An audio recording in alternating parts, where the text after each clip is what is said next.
Alright y'all, Pokemon Legends EA is getting close, so I want to give you guys another reminder that my official Pokemon Legends EA giveaway is happening right now, and you, I'm pointing at you, deserve a chance to win a free copy. So I need you to go ahead, hit the link in the description, make sure that you get your tickets in so that you could have a chance to possibly win one of a few copies of Pokemon Legends EA that I'm going to be giving away. I'm going to be announcing the winner on my live stream on release night for the game. So make sure to, again, to get your tickets in and subscribe to the channel. Make sure you turn all my notifications on for my socials so you can know when I go live to see if you won your copy of Legends EA. Again, link in description. Let's get her bopping. All right, past me, it's all you.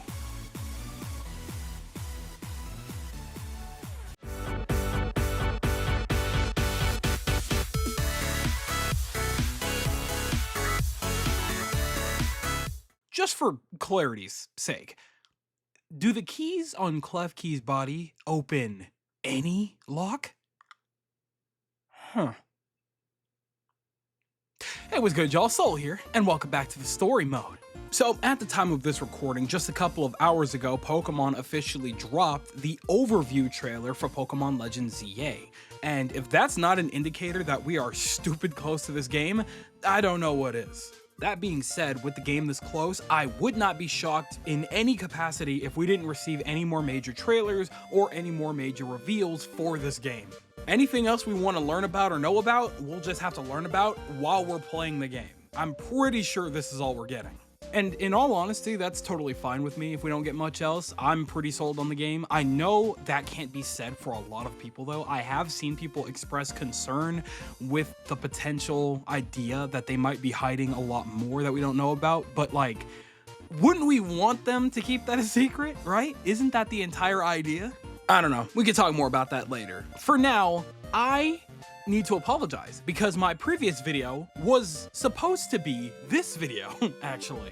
Long story short, a lot of people who experienced the hour-long demo in Paris gave us a lot of good information to run on.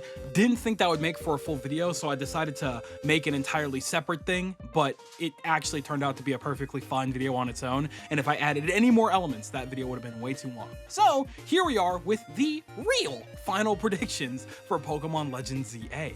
What I say in this video might be slightly reiterated from my previous video, so I'll make sure to go through those a little faster so we can get to the stuff that we haven't talked as much about yet. And of course, look at you, ahead of the game, putting the drill to sleep, because you know it so well already that you even know its sleeping schedule. Good for you, champ. Alright, go ahead, grab yourself a nice Sprite. Hopefully it's cold for you, and it's, you know, about dinner time, so make sure you grab your machoke meat and get some mustard to dip that in, while we go ahead and talk about my final predictions for Pokemon Legends EA. So, to kick things off, we're going to go back into the mechanics, and again, I'm just going to reiterate, some of these might be repeats from what I said last time, so bear with me here. Like I said previously, it's very likely that Mega Rogue battles are where we're going to be putting all of our skills and intuition to the test for the most part. Like previous games, I feel like there's a very good chance that this is where we're going to be spending a good chunk of our time getting stronger and potentially even overpowered if we do it too much. The only thing though is that I don't exactly know 100% for sure how we're going to run into these Mega Rogue battles in the wild like that, how often they're going to occur and how we're going to find them, I don't know. But again, they wouldn't introduce something like this that's so like raid battles unless we had a way to get to it consistently, which, you know, I can't imagine a situation in which they introduce this to us and we can't get to it outside of the main story. So yeah, we're gonna be spending a lot of time on these things. Probably for shiny hunting too, if we're honest. Now this next one, a lot of people corrected me on, but apparently catching Pokemon after they've been defeated isn't going to be as easy as I initially thought. Allegedly, there is going to be a situation in which you can catch these Pokemon in the midst of battle. However, your highest chance will probably be when you defeat the Pokemon and it has the stars around its head. However, if you don't catch that Pokemon, there's still a chance it could disappear right after it pops out of the ball, and I think you miss your chance to catch that Pokemon. Meaning it's kind of a high risk, high reward situation where you either catch it with a higher percentage or you don't get to catch it at all. So however you want to play that is however you want to play that. Well, I'll have to see how I feel about all that. Pokemon trainers, wild Pokemon, and alpha Pokemon being able to attack you whenever they want is going to make the game a little bit more interesting, although I have a gut feeling that it's probably not going to be as crazy as I'm probably hoping. Like, I want a trainer to just be standing around without even a Pokemon, right? And then the Pokemon hops out of a trash can or something like that and just catches you off guard because they were planning that. They were waiting for you to round the corner type situation. That would be fun, right?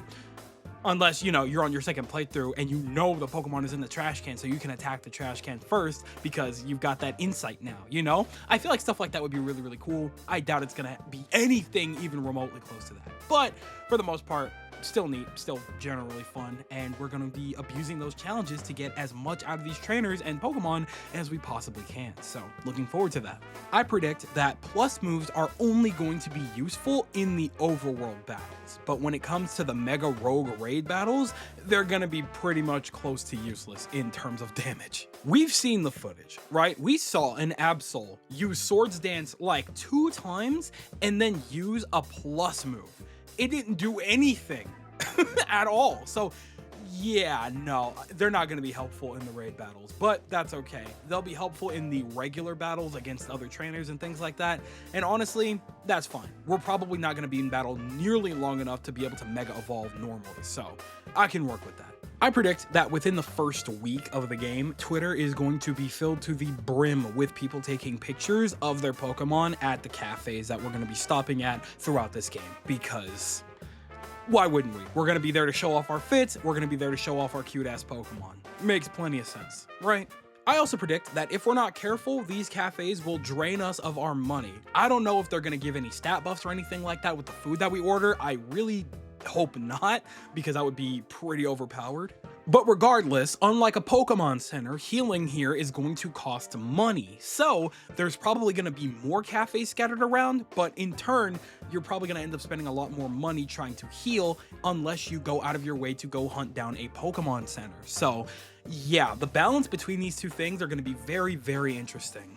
And lastly, in terms of mechanics, I really do hope this isn't the case, but I kind of have a gut feeling that a lot of us are going to end up with very similar teams unless they really diversify what Pokemon are going to be available in these wild zones. Like I said in my previous video, we're going to be able to Mega Evolve back to back. As long as we have enough Mega Energy in the ring, we can do it with absolutely no repercussions. This means it would actually be really beneficial for you to keep a multitude of Pokemon that are capable of Mega Evolving on your team, so that if one Pokemon goes down during a raid, you can swap to another one that's capable of Mega Evolving and go right back to battling.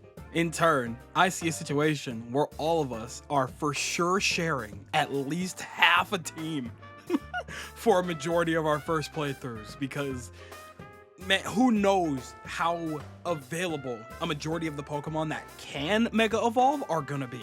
Me and Mega Dragonite against the world, bro. I don't care, I don't care, I don't care. Moving along here, let's move into my story-esque predictions, kinda. I'm gonna mention this now because it definitely still seems to be everyone's biggest concern, but I do think that this game still has the possibility and potential of dragging us into bigger areas than we're expecting, right? We're probably gonna end up in some form of catacombs or underground or some form of sewer system that we aren't able to see yet. We did see like a lick of a sewer system or some kind of underground situation in like a snippet of a Japanese trailer, but for the most part, you know, we haven't really delved too far into it, which is why people are assuming it can't possibly be that big, but we don't know that yet, right? We saw Pokemon roaming around in that snippet, so I'm sure that's going to be able to serve as its own like wild area, much like the above building situation has going on, right? I don't know. I just feel like people are definitely harping a lot on that aspect for whatever reason. I mean, I get it, being in one city after, you know, any other Pokemon game being basically almost open world is crazy, but like, it's not that crazy. I'm not even going to bring up my examples again. We've talked about this so many times. This is still likely to be a 30, like 35, maybe hour game. Like, it's not going to be as simplistic as they probably make it look, but I don't know. I could be wrong. We'll see what happens. I'm not too opposed to small cities or anything like that. It's not that big of a deal to me. Now, I wrote this one down before the overview trailer that basically confirmed it, but I'm gonna go ahead and say it anyway.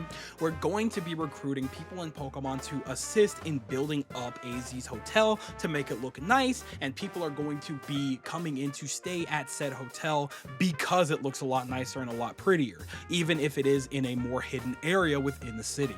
How we're specifically gonna go about recruiting people for this, I don't know, but it could be a side quest situation, but I kind of feel like that's gonna be embedded in the main story in a way.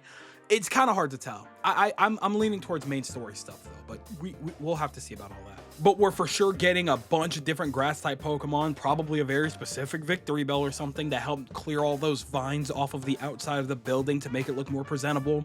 We'll probably get a bunch of different like water type Pokemon to help fill up pools and things like that and help wash people's clothes and towels and things like that at the hotel if they want to partake in that, you know, kind of thing. We'll have some psychic Pokemon that'll help with like all of the cleaning and stuff like that, and all of like the general like helping visitors fall asleep and things like that, and maybe even with the cooking, you know, or maybe we'll have like, I don't know, actual chefs and stuff like that help with the hotel. I mean, there could be people that just want to work there too, but I don't know how much money AZ's got, but you know, he's been around long enough to know how to save his funds. So I don't know, we'll see what happens. But yeah, we're definitely going to be building up this hotel a lot throughout this game.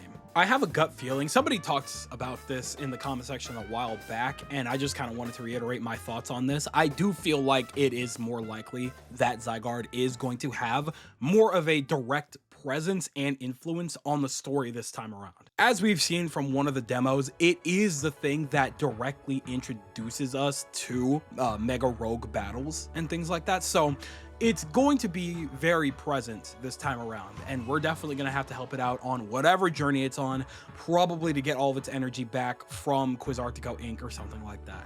So that's where I'm at with that potential storyline. And lastly, when it comes to the story aspect, the Rust Syndicate is going to be very active. However, it's more likely that we're going to end up teaming with the Rust Syndicate to take down Quizartico Inc. Hopefully I'm wrong on this, but it appears that Quizartico Inc. is utilizing the power that it stole from Zygarde to generate energy for the entirety of the city so that they can run the entirety of the tournament, essentially. I have no doubt that our team in-game and the Rust Syndicate probably have very similar goals that we're not going to realize until we get to a certain point in the tournament, right? So, yeah, that's my prediction on the story, if we're honest. I'm just saying that I hope that I'm wrong because that just seems too predictable. Maybe they have some kind of a twist, but, you know, again, this is a Pokemon story. Like, they've never been that insane, even when they absolutely could be, but we'll see what happens. We'll play it by ear. And then the last thing that I have here is the customization aspect that was meant to be the second thing, not the final thing, because that just seems kind of anticlimactic now, but whatever, it doesn't really matter. First things first, it's very clear, especially based off the overview trailer, that this is going to be by and far the best customization we have ever seen in a Pokemon game. And I have no doubt, zero in my mind, that going forward in the future Pokemon games, we're going to be sorely disappointed that they are not nearly as in-depth as we have it here. We've seen that they have a lot of different menus when it comes to the customization, and in the overview trailer, we saw pictures of trainers that didn't even look remotely like the same person. And that's the kind of thing that I like to see. Please note that I hope to Shinx that I am very wrong about my earlier statement in which we actually do have super in-depth customization going forward, and it only gets better from here. But a man can only pray. Obviously, though, I highly suspect that as soon as we start the game up, we are not going to have that many options, and we're going to have to spend a lot of time completing quests for Naveen and probably progressing in the story and making sure we visit all major, like, retailers in the city to get access to a bunch of different styles and options before we truly feel like we can deck out our character. So, yeah, it's probably going to take some time before our characters look that crazy, but you know, the fact that it's possible is all that matters. So that pretty much does it for all of the specific predictions that I had. I do have one more general prediction though about Legend ZA. From the 2 times that people have been flown out or sent out and had a chance to experience a demo in regards to Pokemon Legends ZA, a lot of them usually had something positive to say about it. Now, of course, that could be a situation in which they were paid off and obviously they were obligated to say something positive.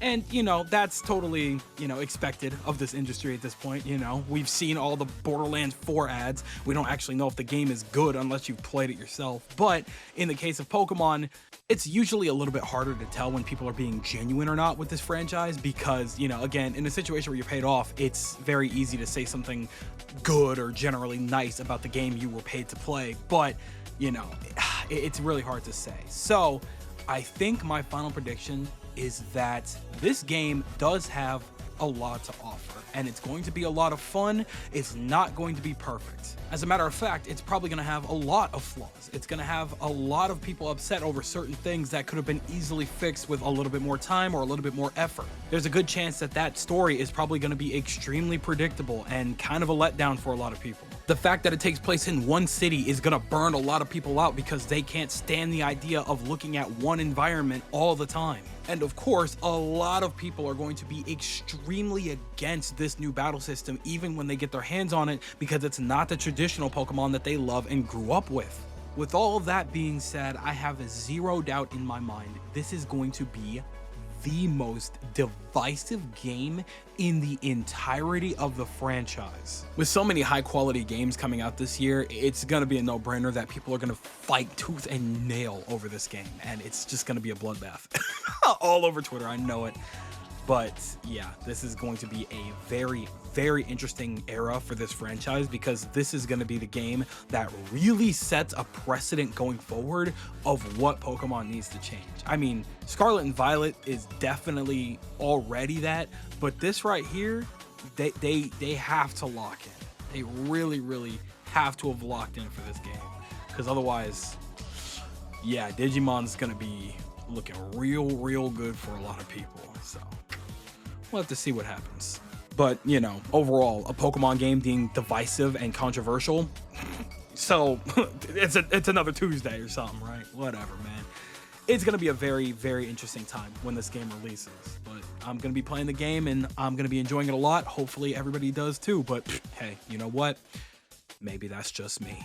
So, that just about does it for this video here. Yeah, like I said, I apologize for this one being what the last video was supposed to be, if that makes any sense. I wanted to make a predictions video, like a simple one, but it split off into 2 different things, and I was like, all right, you know what, no, let's get this organized. And you know what, hey, you guys get 2 videos out of it, so you know, is it all bad? Is it all bad? You know, I'd like being your guys' background, if that makes any sense. But anyway, again, before I do my little sign off here, please remember that the giveaway is still up and running for the rest of this month, possibly going into next month as well. I might give away a couple more copies depending on the situation. We'll have to see what happens with this. But with that all being said, make sure that you click the link in the description. Make sure that you get your tickets in so that you could have a chance to win a free copy of Pokemon Legends ZA. I will be announcing the winners during the live stream when I stream Pokemon Legends ZA on release night. So make sure you are there and present and you have your ticket ready to go so you can make sure that you have your chance to win a copy. With that being said, I think I've said my piece. So I'm going to go ahead and I'm going to pass the mic over to you guys. And I want you guys to tell me everything that you're thinking in the comment section below. Do you think that my predictions sorry, are on point? Do you think that I have made a solid point with these predictions? I can basically see the future, and a lot of people will definitely agree that a lot of the things that I have spitballed into the future are going to come true. I'm a prophet, or am I absolutely insane? Nothing here makes sense. Nothing that I prophesized will come true. It will be a completely opposite situation of what I have prophesized. Tell me everything that you guys are thinking in the comment section below, because you know for a fact that I'm always going to be down there with you guys. And with that, yes sir, it appears to be skedaddle o'clock, so I'm gonna go ahead and do just that. I'd like to thank you guys ever so much for watching. I truly do hope you enjoyed it. Do me the greatest favor of dropping a like and a comment, and consider subscribing for more content just like this here. And with that, I'm gone. So thanks again, hope you enjoyed, and I'll be seeing you guys in the next video. Do me the greatest favor, taking good ass care, and I'll see you all next time.